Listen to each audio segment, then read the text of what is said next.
As an administrator, we also give you kind of an overview page. If you go to timekeeping up here, and I do show all employees, it'll show every employee that you have in your company. And of course, if you have a big company with a bunch of employees, you will see every one of their time entries for this week, and you can advance this forward or back, and you can hover over each one, click on each one, and see each of their different entries for that week. Also, if I come back to the home page here, let's go to payroll and reports again. Now let's talk about this a little bit more. In the other one, we talked about the different colors. But when I open up each individual one, you see all these different little icons. This is the eye icon, which we talked about in the last one. This is the geo coordinate icon.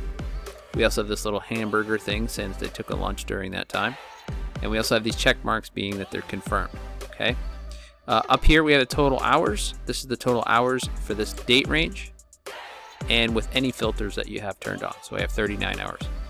If there were overtime, if anyone's exceeded 40 hours, it would show that here. Also, if I have an employee who's put in time to the wrong project, you can fix that. So let's just say that Carl has messed up on his time.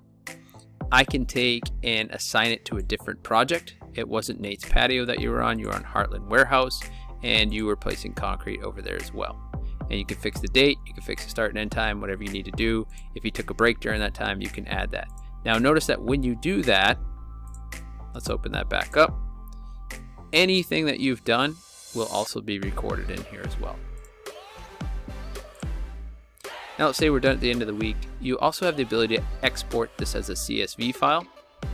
And when you do that, if there's overtime, you can include overtime data.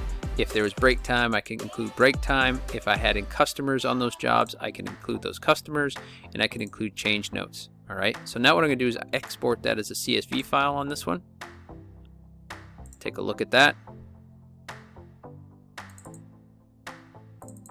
I have Seth Franks with this weird little symbol right here. That's because we have the truck emoji after his name. If you had employee numbers, they would show up here. We have the date range. We have all their total hours. We have their start and end time if they put those in.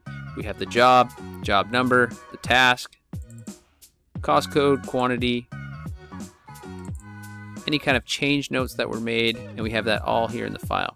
So now once it says a CSV, you can do whatever you want with it. Some examples of what we do is we help customers create tools that they can import this stuff into their payroll, especially if they have a payroll system that accepts a CSV import. You can also export this as a PDF file, and it has all the information on that PDF file as well. Here, if you'd like, if the employees have photos, you can show the photos. If you want to expand all, and that just expands all the timekeeping stuff. And then if anyone's ever deleted time, you can also click this here, and it'll show if anyone has deleted time in there.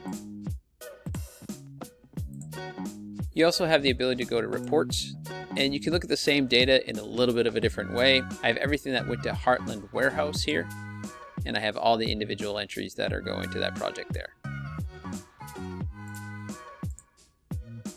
That pretty much sums up our payroll page. If you have any questions about that and you need to do anything interesting with getting it into your payroll program, just give us a call and we can talk more about it.